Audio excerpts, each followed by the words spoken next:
Well, welcome everybody to another episode of Gideon's Tactical. Today I have a quick video for us of just a side-by-side comparison.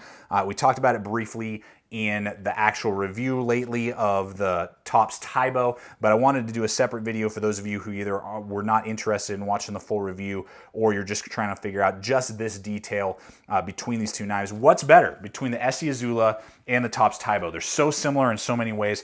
So I'm going to get to it here. I'm going to jump right in, guys, and we're going to talk a lot about just pros and cons and the things that they offer. First is I want to talk about sheaths.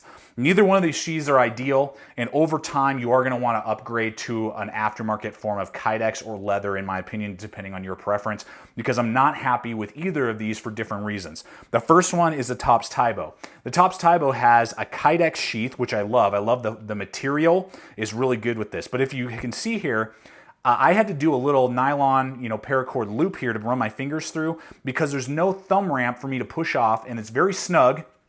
There's zero rattle, zero play. I mean, it's very snug in there, which is good, so the lockup's good, but there's no thumb ramp for me to push off of, and I can't, without really giving it a really good tug, get the knife to come out. So I've actually had to modify this slightly and just get a little paracord loop there so I can pull the sheath out and remove the knife. So that's not ideal for me, and I'm gonna have to upgrade to another aftermarket form of Kydex and make sure that they include a good thumb ramp so I can just do a simple easy pull or a push off with my thumb.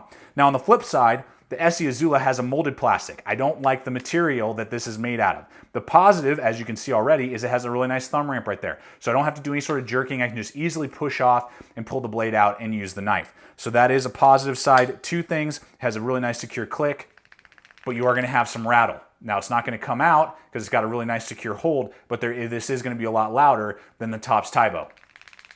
You can see that right there. So I'm not pleased with either of these. The profile on the ESEE Izula sheath will be wider as well, not only in this way, but in thickness. And you can see here that the Tops Tibo is a lot thinner and lower profile. So if you are wearing it purely as a neck knife underneath your clothing, the Tops Tibo will be the way to go. If you are wanting to wear it more on your belt or in your pocket and do kind of different things like that, then the ESEE Izula, and I'm talking out of the box, is going to be probably a little bit better for you when it comes to sheath options. But ultimately, in my opinion, you're going to want to upgrade to aftermarket Kydex sooner rather than later. Okay, let's go ahead and talk about the actual cutting edge and blade portion of these knives first off. Now these both have the exact same cutting edge, which is going to be right around 2.4 to 2.5. Right in there is the actual cutting edge that we're talking about here. So they both come with pretty good relief edges. I have modified them and brought them to about 15 degrees, and that really helps out with the cutting capability, particularly in rope and finer stuff like cardboard and those type of things. So I've done that myself personally. So there's no difference in the cutting edge. You're gonna get the exact same cutting edge. The performance really comes into the thickness of the blades. The Tops Tibo is an 1/8 of an inch thick, which is great. I love that. Whereas the ESEE Izula is going to be almost 0.16. It's, I believe, 0.15 and a half or something like that on the thickness. So the ESEE Izula, though going to be stouter and stronger, is going to be an overall thicker blade and is not going to perform as well as the Tops Tibo when it comes to going through cardboard and wood. Cardboard and food. My bad, food.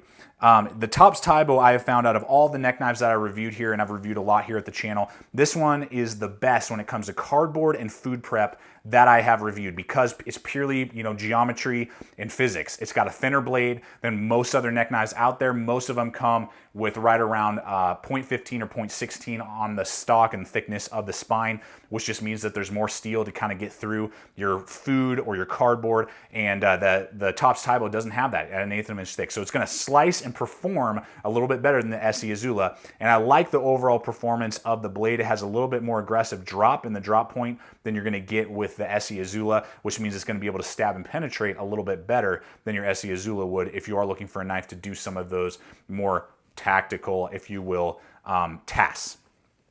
Let's talk about ergonomics. There's some options and things to think about when you're looking at these two blades. Now, out of the box, the ESEE Izula comes skeletonized, just like the Tops Tibo. For $15 more, like what I have done, you can purchase G10 handle scales as an aftermarket option, and that really emphasizes and helps the overall ergonomics of the ESEE Izula. I wear large size gloves. My hands are size large, and you can see here with the handle scales, it really helps fill out my hand so I can get a better grip on the knife. But you can see there that my pinky is almost wanting to come off. It's covering that lanyard hole, and there's really nothing to spare here, and much more, and I'm going to start losing my pinky grip on the knife with this original ESEE Izula. The Izula 2 will be longer, and you'll get a better grip on the knife, but we're talking about the original ESEE Izula because of the price point, which we'll talk about in a moment, is very similar to the Tops Tibo. So something to consider there, particularly if you're a person who just really likes the handle scales over the paracord. It's really not an option. The ESEE Izula is going to be the only one of these two that's going to give you the option to upgrade for handle scales, and that definitely does help the ESEE Izula overall. But when it comes to a neck knife and it comes to paracord wrapping the handle, I really like this Tops Tibo if we're talking about paracord wrapping, because it's got an overall longer handle, much longer, similar to the ESEE Izula 2. You can see there I got plenty of room back here to spare, and I can get a really good grip on it. And the actual handle, if I line it up here, is wider from here to here than the handle on the ESEE Izula. The ESEE Izula handle is narrower, so it's going to be smaller in your hand, where the Tops Tibo is going to be longer and wider and give you an overall better grip if we're talking about paracord wrapping the handle. If you are going to paracord wrap the ESEE Izula and you're going to paracord wrap the Tops Tibo wins. If we're talking about handle scales, obviously the ESEE Izula wins. I really hope in the future, I'm filming this in February 2015, I really hope maybe even this year if Tops would come out with an option, just like what ESEE did, of maybe $10, $15 more for aftermarket G10 or micarta handle scales that you could bolt onto the Tops Tibo. I think would be an awesome feature, and I think a lot of people would go for it, including myself, because I think that would really even help even more with the overall ergonomics on the Tops Tibo. So just want to kind of walk you through the two handles there, and pros and cons, depending if you're going to do handle scales or paracord wrapping, will determine which one is going to be better for you.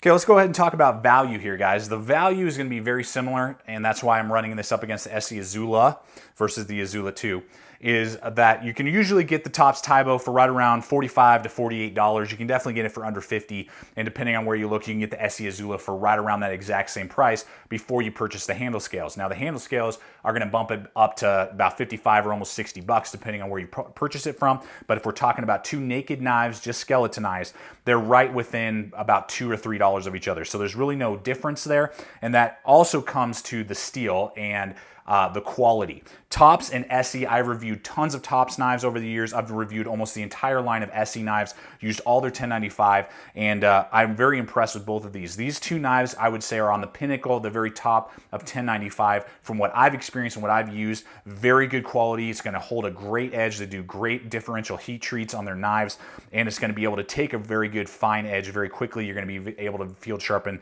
both the ESEE and the Tops very quickly. So there's really no quality, and I know right away the ESEE people are going to be like, what are you talking about? ESEE's way better than Tops, and all the Tops people are going to be like, what are you talking about? Tops is way better than ESEE. But guys, I've reviewed again and used, hard used, tons of ESEE knives, tons of Tops knives. There's literally no difference that I can tell. You know, I wouldn't be shocked if they were coming out of the same factory. I know they're not, but I wouldn't be shocked if they were, just by how high the quality is on both of these.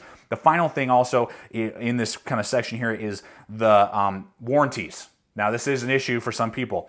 ESEE has a lifetime warranty, no questions asked.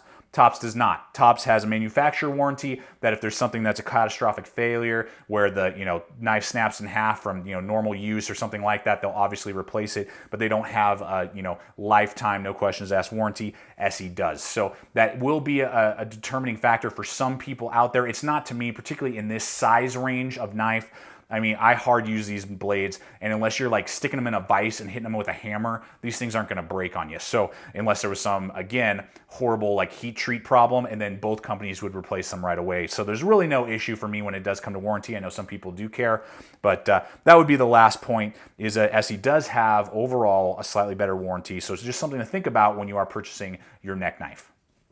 Well, guys, I really hope that this quick little comparison has helped you out with your purchasing decisions. I'm not going to tell you that one is better than the other. I love both of them. I keep both of them. I use both of them on a very regular basis. There is going to be some performance, because again of the thinness of the blade, that the Tops Tibo will be able to perform slightly better in some tasks than the ESEE Izula. The ESEE Izula will give you the option of a handle scale now in 2015 that the Tops Tibo to date will not offer you. There's sheath differences. There's just a lot of things that are are different, as well as a lot of things that are the same. They're very similar in a lot of ways, in not only their steels, their price points, and their sizes. So guys, overall, both are great neck knives. It just really depends on your flavor, which one you want to try first. They're both under 50 bucks. Buy them both, test them both, and put them in 2 different kits. Keep them on you, give one to a friend. You know, test them out, guys. You getting out there and really getting a handle on your blades that is going to help you ultimately decide. But I really hope that this video has really just kind of shown you pros and cons and will point you in the right direction to which one you're going to purchase